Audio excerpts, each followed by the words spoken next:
Welcome to the Nevis Newscast. Today is Thursday, 22nd June 2017. I'm Fredicia Liebert. The Ministry and Department of Agriculture embarked on a project to protect the coastline and the vegetation in the New River area. Forestry Officer in the Department of Agriculture, Floyd Liebert, outlined what the project entailed.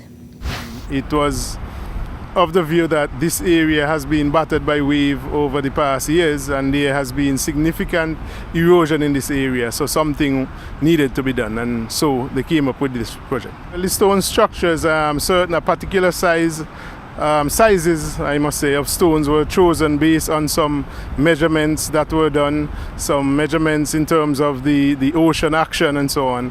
And so they had a consulting firm did some work, and they came up with the size that should be placed here. So LEFCO is the one doing that part of the project, and also the bioengineering, but they are the one who was charged with the responsibility to get those stones, and the particular size and the placement of the stones were important. So they are the one that dealing with that.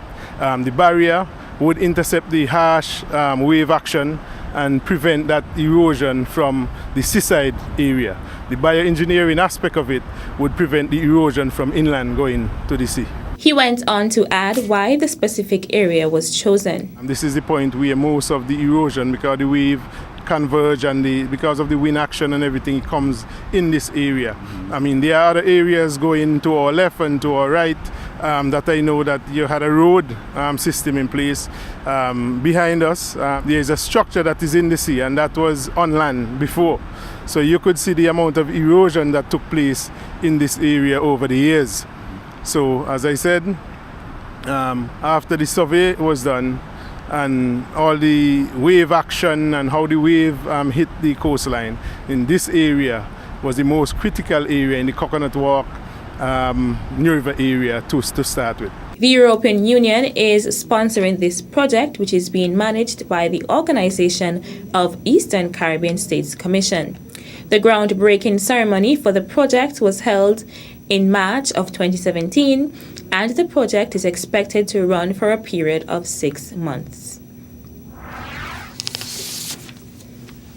History-making parliamentarian from the Republic of Trinidad and Tobago, Nigel de Freitas, urged youths of Nevis and St. Kitts to offer themselves to serve at the parliamentary level. De Freitas, who is heading the Trinidad and Tobago delegation, was at the time responding to an invited comment from the Department of Information during a visit to Nevis on June 20th as part of the 42nd Annual Conference of the Caribbean, the Americas, and the Atlantic region of the Commonwealth Parliamentarian Association, CPA, being held in Barstair. What I would say to the young people of Nevis and St. Kitts as well to step forward and to bring themselves forward for service at the parliamentary level. It is an experience, it is one not to be taken lightly, but it is one that you will cherish for the rest of your life, as you will be able to use it as you develop and grow into various fields dependent on how long you actually spend in politics. De Freitas, who is the Vice President of the Senate of Trinidad and Tobago, is the youngest serving parliamentarian since the Twin Island gained its independence in 1962. A native of Tobago, he said he is one of several young people on both government and opposition sides who answered a call for them to get involved in politics to take a more active approach in the lawmaking and development of Trinidad and Tobago.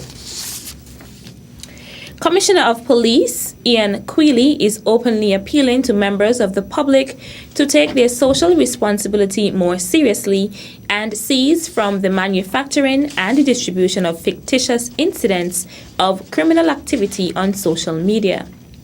Commissioner Quealy spoke in particular to events of Tuesday, June 20th, in which, after an unfortunate incident at the Joseph N. France General Hospital, to which the police responded and quickly apprehended a suspect, a number of social media postings began to circulate indicating other events across the island.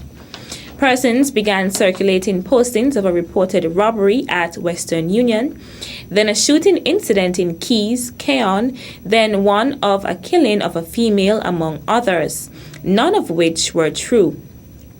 The commissioner noted all reports of incidents of crime are investigated by the police and it takes resources to respond. He said a team of officers were dispatched to the Keys Keon area in response to these reports and did extensive searches only to find no evidence to support the claims.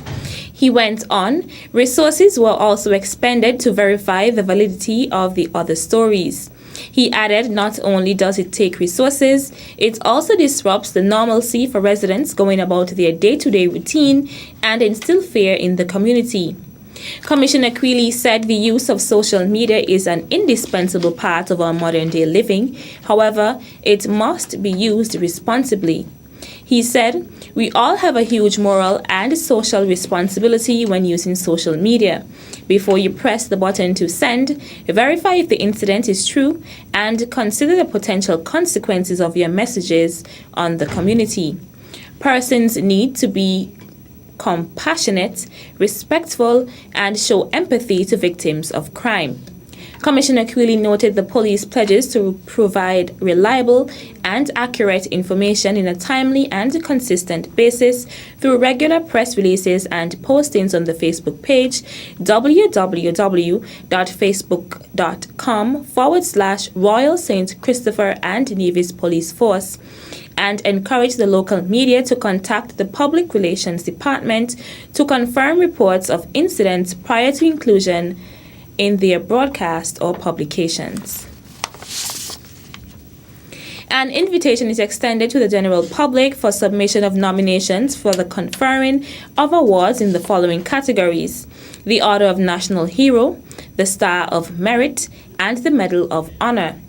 Nomination forms may be obtained from the Premier's Ministry, which is located on the second floor of the Social Security Building at Penny's Estate, and should be completed and returned to the Ministry no later than Friday, 21st July 2017. Still to come, Centenarian encourages persons to take good care of the elderly. The details when we return.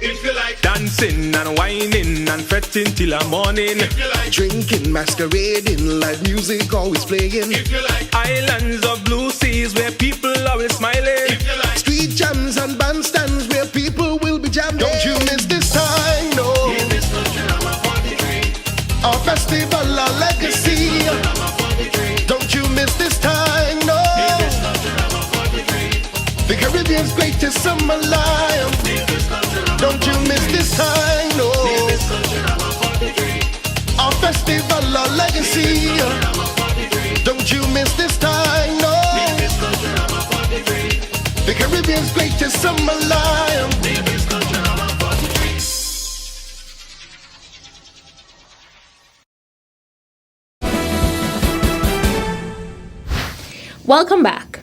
Investigators from the Criminal Investigations Department are investigating a building break-in and larceny that occurred over the weekend, June 16th to 19th, at the General Post Office in Basse-Terre. Investigations revealed that the staff secured the premises on Friday, June 16th, about 5 p.m., and returned on Monday, June 19th, about 7 a.m. to discover the building broken into. A survey of the building identified that a number of spaces, including the parcel and post storeroom, were broken into. It was also noted that individual packages were opened and contents removed. Further checks discovered that the assailants also damaged the post office vaults, cash registers, and other equipment. The scene was processed by officers from the Forensics Services Department. The investigation is ongoing. The newest centenarian on Nevis celebrated her 100th birthday on Tuesday, 20th June at the Zion Gospel Hall. Well-wishers, friends, and family gathered at the hall to celebrate with Eileen Smithen. There were various song renditions and poems rendered to Smithen. In a brief response to those present, the celebrant encouraged them to take good care of the elderly. Who says thank you? I didn't expect such a thing. No, it's just a joke to me. And I said thank to everybody. May God bless you all who comes into the airways and who are to go back. May carry you all back safely to your home, to your family, children, old mothers. Take care of the old ones, but we already take care of the young ones. Premier of Nevis and the area representative, the Honorable Vance Emery, was one of many who spoke at the event. Sister Eileen is one of those persons who you've heard is not only physically strong, but she is spiritually strong.